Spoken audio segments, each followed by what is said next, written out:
ఈ వీడియోలో పలు కీలక అంశాలపైన ఒకే అంశంపైన కాకుండా పలు కీలకమైన అంశాలు ప్రధానంగా పత్రికల్లో వచ్చిన అంశాలను కూడా పరిశీలన చేస్తే ఏపీలో అయితే జీఎస్టీ వసూళ్లు భారీగా పడిపోతున్నాయి.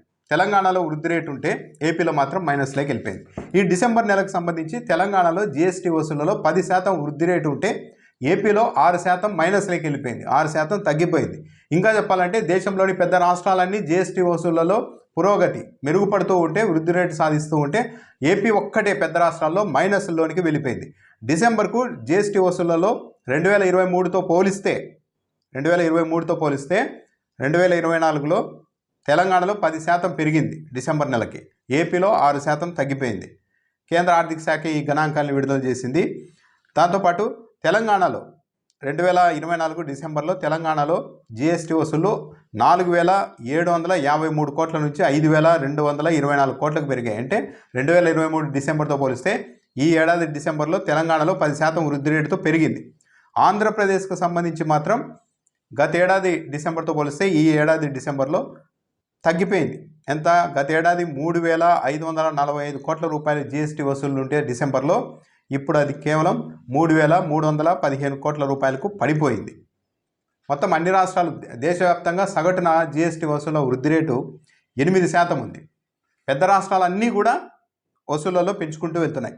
ఒక్క ఏపీ మాత్రమే మైనస్లోనికి వెళ్ళిపోయింది జీఎస్టీ వసూళ్లలో. అంటే జనాల్లో డబ్బులు లేవు, రొటేట్ కావడం లేదు, వసూలు కావడం లేదు అన్నదైతే దీన్ని బట్టి స్పష్టంగా అర్థమవుతోంది.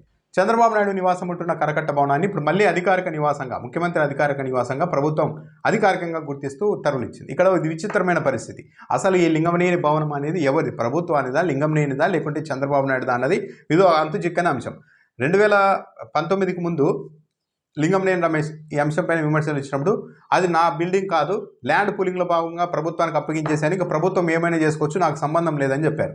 కానీ ఎప్పుడైతే 2019లో టీడీపీ ప్రభుత్వం ఓడిపోయిన తర్వాత చంద్రబాబు నాయుడు ప్రతిపక్ష నాయకుడిగా అసెంబ్లీ వేదికగా లేదు, ఆ భవనము లింగమనేని రమేష్ది, నేను రెంట్ కడుతున్నానంటూ మాట్లాడారు. ఎందుకు మాట్లాడారంటే లింగమనేని రమేష్ వీడియో రికార్డులలో చెప్పినట్లు అది ప్రభుత్వానికి అప్పగించిన భవనం అయితే వైసీపీ ప్రభుత్వం ఎక్కడ తన భవనాన్ని స్వాధీనం చేసుకుంటుందో అని ముఖ్యమంత్రిగా అప్పటి వరకు చేసిన ఆయన ప్రతిపక్ష నేతగా రాగానే అసెంబ్లీ వేదికగా అది నాది కాదు, ప్రభుత్వాన్ని కాదు, లింగమనేనిదే, నేను రెంట్ కడుతున్నానంటూ మాట్లాడారు.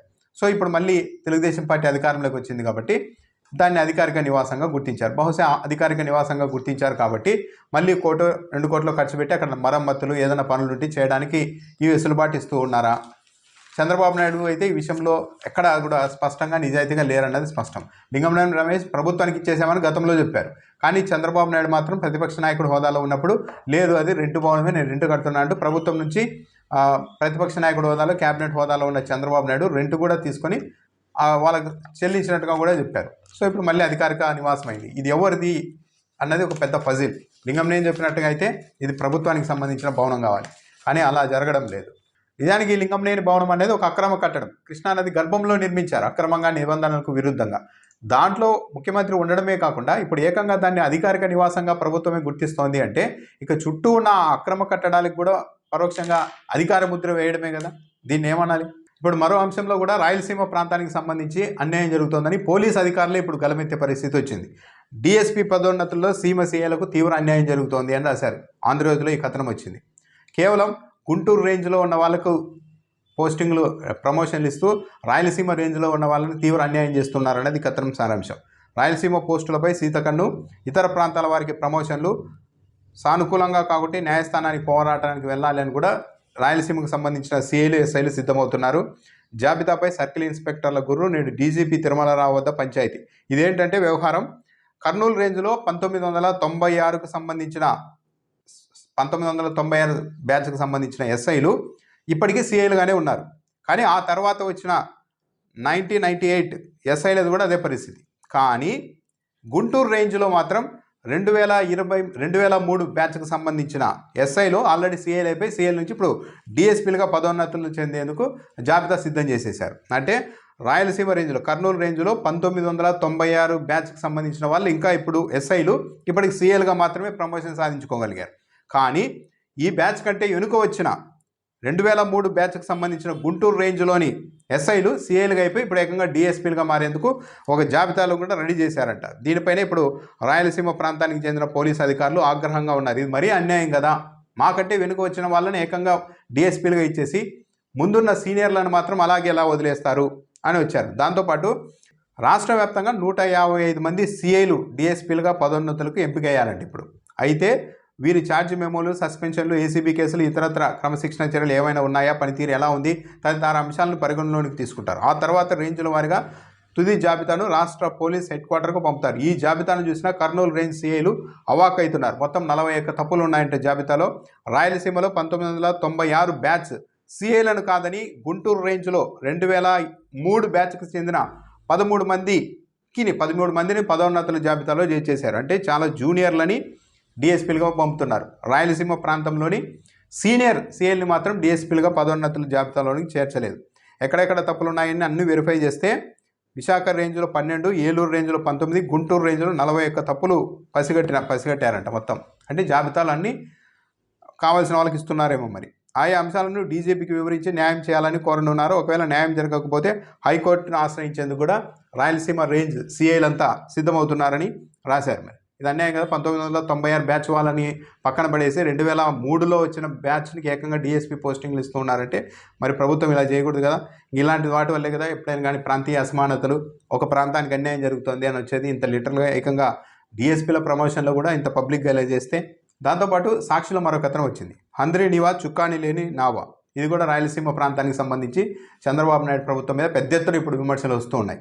వైఎస్ఆర్సీపీ గవర్నమెంట్ హయాంలో హంద్రీ నీవా కాలువను ఏకంగా 6,300 క్యూసెక్కుల సామర్థ్యానికి పెంచుతూ టెండర్లు ఇచ్చారు. పనులు కూడా అప్పగించారు సంస్థలకి. మొత్తం 6,182 కోట్ల రూపాయలతో పనులు చేపడితే ఇప్పుడు చంద్రబాబు నాయుడు ప్రభుత్వం రాగానే ఆ జీవోనే రద్దు చేసేసింది. అంటే కాలువ ప్రస్తుతం 3,850 క్యూసెక్ల సామర్థ్యం ఉంటే అది చాలు, ఇక పెంచాల్సిన అవసరం లేదంటూ జగన్మోహన్ రెడ్డి ప్రభుత్వం 6,300 క్యూసెక్ల సామర్థ్యానికి పెంచుతూ తీసుకున్న నిర్ణయాన్ని, పనులు అప్పగించిన విధానాన్ని ఆ జీవోనే రద్దు చేసేశారు. అంటే ఇప్పుడు ఇక్కడ ప్రధానంగా ఇబ్బంది ఏంటి అంటే శ్రీశైలం ప్రాజెక్టులకు వరద చాలా తక్కువ రోజుల్లోనే వస్తుంది. ఆ తక్కువ రోజుల్లోనే వీలైన ఎక్కువ నీళ్ళు రాయలసీమకు తరలించుకోవాల్సి ఉంటుంది.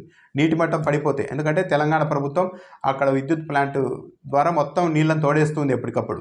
సో నీటి మట్టం పడిపోతే రాయలసీమకు నీళ్ళు అందవు. కాబట్టి వరద వచ్చిన సమయంలోనే వీలైనంత ఎక్కువ వేగంగా రాయలసీమకు నీళ్ళు డ్రా చేయాలన్న ఉద్దేశంతో జగన్మోహన్ రెడ్డి ప్రభుత్వం ఆ కాలువ సామర్థ్యాన్ని 6,300 క్యూసెక్కులకు పెంచేందుకు సిద్ధమైతే చంద్రబాబు నాయుడు రాంగ్ అని దాన్ని రద్దు చేసేశారు. ఇది మరీ అన్యాయం.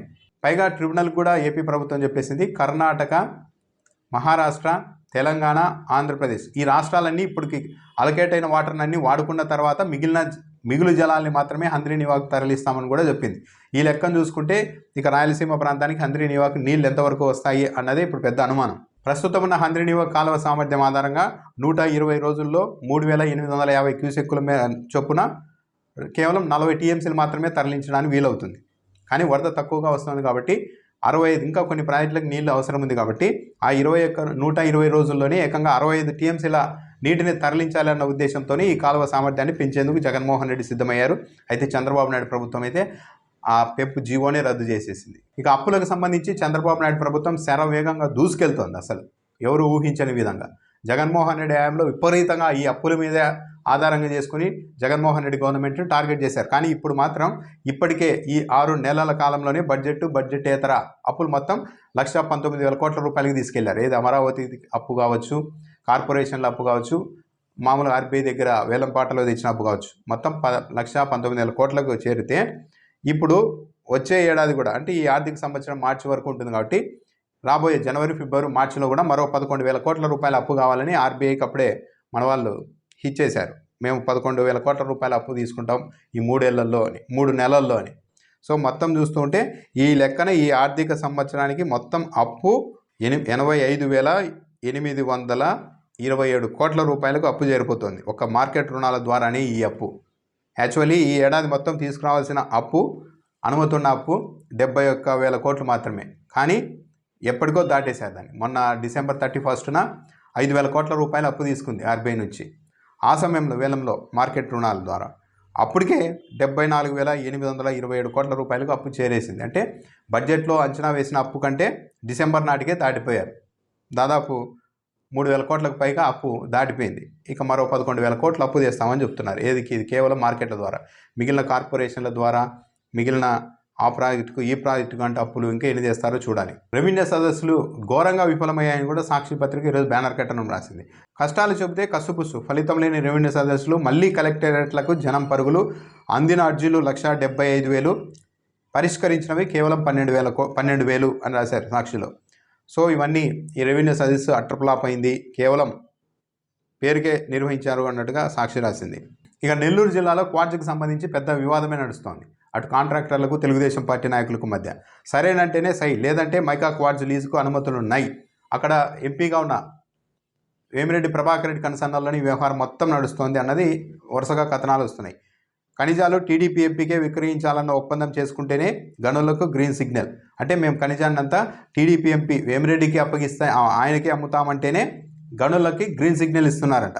అలా ముందుకు రాని వారికి అనుమతులు నిలిపివేత. ఇప్పటి వరకు అలా డీల్ కుదిరిన 24 గంటలకే లైన్ క్లియర్. ఓకే, మేము ఎంపీకే విక్రయిస్తామని చెప్తే 24 గంటల్లోనే మొత్తం ఒప్పందాలు అనుమతులన్నీ క్లియర్ అవుతున్నాయి. కోట్లాది రూపాయల డెడ్ రెంట్ చెల్లిస్తూ లీజులు పొందిన వారికి రిక్తహస్తం. వెంకటగిరి రాజాకు ఘోర అవమానం. ఎంపీ వేమిరెడ్డికి వ్యతిరేకంగా ఇటీవల పలువురు గనుల యజమానుల భేటీ, ప్రభుత్వ పెద్దలతోనే తేల్చుకోవాలని నిర్ణయం. నెల్లూరు జిల్లాలో వీధిన పడ్డ గనుల లీజుల భాగోతం. అక్కడ ఎంపీ వేమిరెడ్డికే ఈ ఖనిజం అంతా అమ్మాలన్నది ఎంపీ వైపు నుంచి వస్తున్న ఒత్తిడి. కానీ వాళ్ళు ధర కుదరక ఒప్పుకోవడం లేదు. అలా ఒప్పుకొని వాళ్ళకి మాత్రం అసలు అనుమతులు ఇవ్వడం లేదు ఈ ప్రభుత్వంలో అని చెప్తున్నారు.